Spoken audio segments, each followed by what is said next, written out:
Sometimes, unexpected moments can change the direction of our lives. This story is about two people who meet by chance, a man and a woman, in a simple, ordinary place, a supermarket. They don't know each other, but a small conversation becomes the start of something meaningful.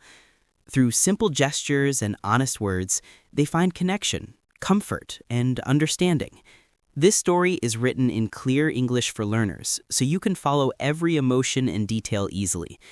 Listen carefully, imagine the scenes, and let the story guide you through their first meeting and what follows after. It was a quiet Saturday morning, and the supermarket was not too busy. The sound of carts rolling and soft background music filled the air.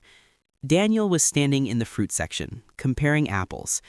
He didn't like choosing fruit in a hurry. He liked to look carefully before deciding.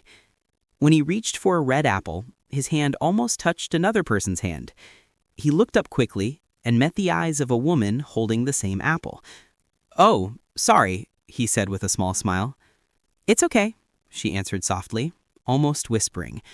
Her tone was polite, but her eyes looked tired, as if her thoughts were far away. They both smiled politely and stepped aside. But as Daniel walked toward the next aisle, he noticed she was standing there again, this time staring at the shelves without really looking at anything. He hesitated for a moment, then decided to say something. "Choosing coffee can be harder than it looks," he said, noticing she was in front of the coffee section, staring at dozens of brands. She looked at him, surprised for a second, then gave a small laugh.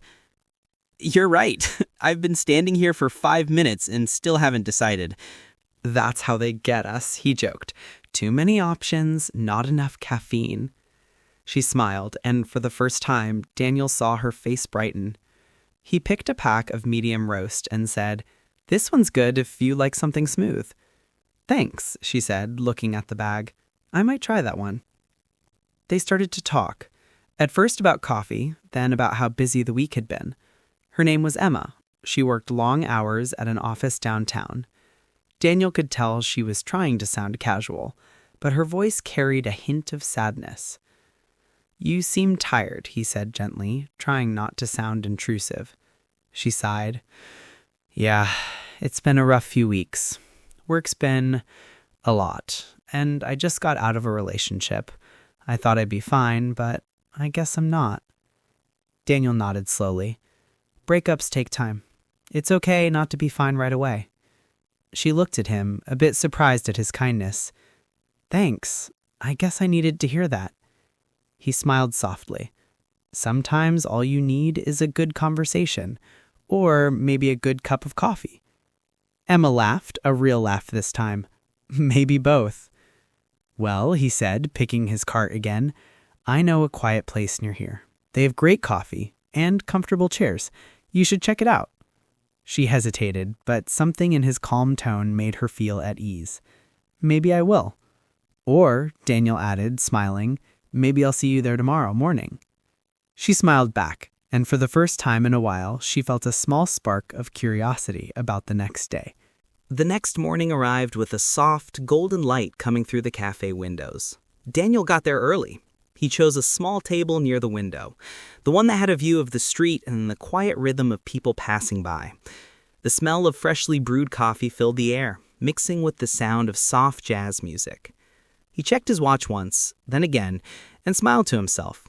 He wasn't nervous, but there was a feeling of gentle curiosity in his chest. A few minutes later, Emma walked in. She was wearing a simple beige sweater and jeans. Her hair was slightly messy, but it made her look natural and calm. When she saw him, she smiled.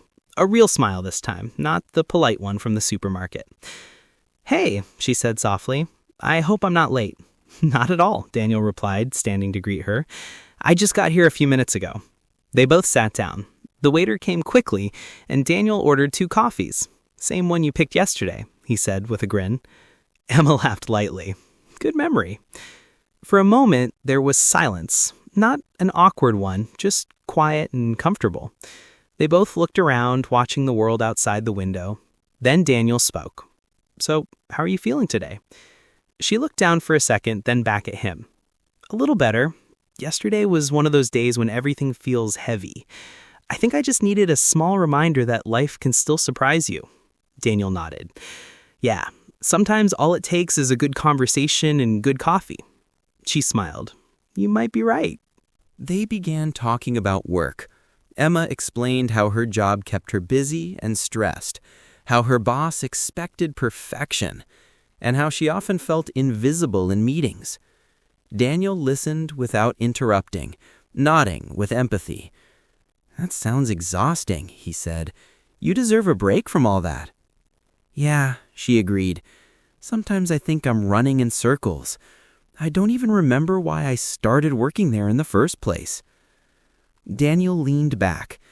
Maybe it's time to remember what you actually want. Sometimes we forget our reasons, and that's when life feels heavier. His words made her think. She looked at him curiously.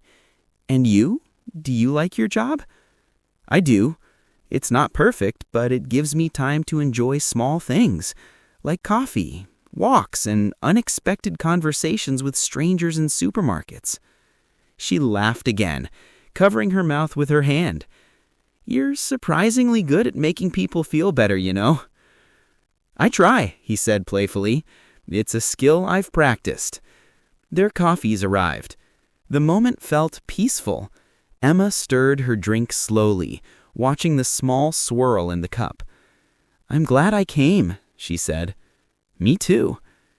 The conversation continued, light, warm, and unforced, as if they had known each other for much longer than a day. As the morning went on, the cafe became livelier, but Daniel and Emma stayed in their quiet corner, lost in their conversation. The first awkwardness had disappeared. Completely. They talked about work, favorite books, and even childhood memories. Slowly, their stories began to open windows into their hearts. So, Daniel asked, stirring what was left of his coffee, if you could do anything right now, anything at all, what would you do? Emma thought for a moment. I'd probably travel, somewhere quiet, maybe Italy again. I'd walk through small towns, eat local food, and not check my phone for a week. That sounds perfect, he said. Why don't you? She gave a soft laugh. Because life doesn't always let us escape so easily. There's work, bills, responsibilities. Daniel nodded, smiling gently. Yeah, but sometimes the hardest step isn't booking the ticket, it's believing you deserve to go. Her eyes met his. For a moment, she didn't answer. His words hit somewhere deep. Maybe you're right, she said finally. I used to have dreams, big ones, but lately it feels like I've been surviving, not living. I think a lot of people feel that way, he said quietly, but it doesn't mean it has to stay that way. They both smiled softly, the air between them filled with understanding. It wasn't a romantic moment, not exactly. It was something gentler, the kind of connection that starts with empathy. After an hour, the waiter came with the bill, and Daniel reached for it before Emma could. My treat, he said. She laughed. You don't have to. I know, he interrupted kindly, but I want to. Consider it a thank you for sharing your story. When they stepped outside, the sun was higher and the day felt lighter. The cold morning breeze had turned warm. They decided to walk a little before going their separate ways. They passed a small park where children played and an old man fed pigeons. Emma slowed down, watching them. I used to come to places like this just to think, she said. Now I'm always rushing somewhere.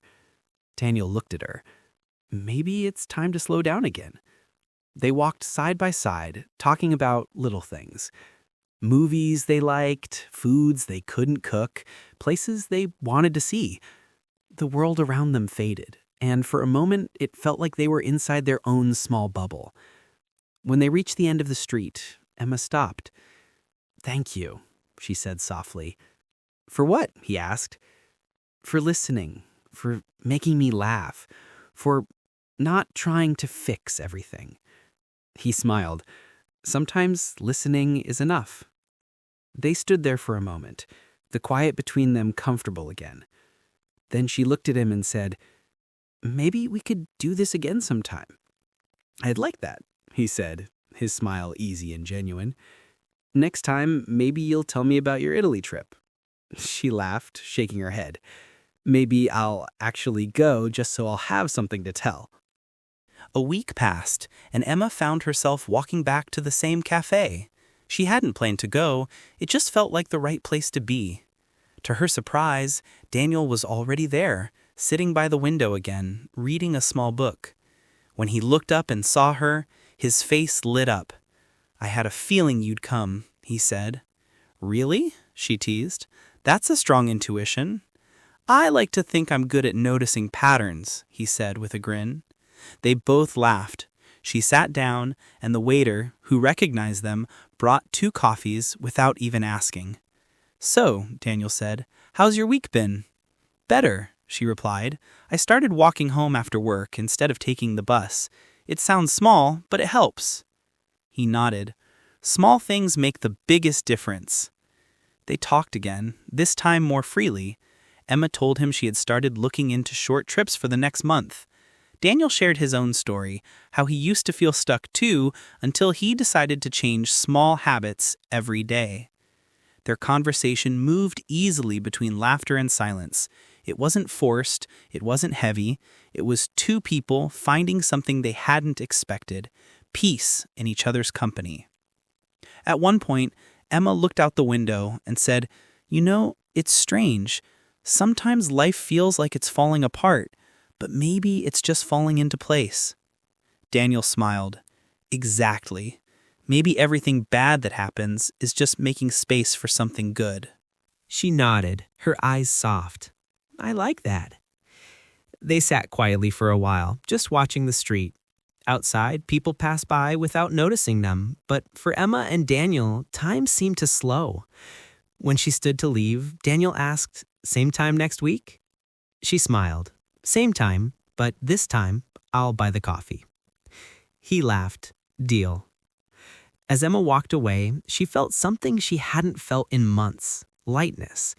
The kind that doesn't come from solving everything, but from being seen, understood, and reminded that life could still be kind. Daniel watched her leave, finishing his coffee slowly. There was no rush. Some connections didn't need to be defined yet. They just needed to grow. And somewhere between the smell of coffee and the sound of laughter, a quiet friendship, maybe even the beginning of love, had started to bloom.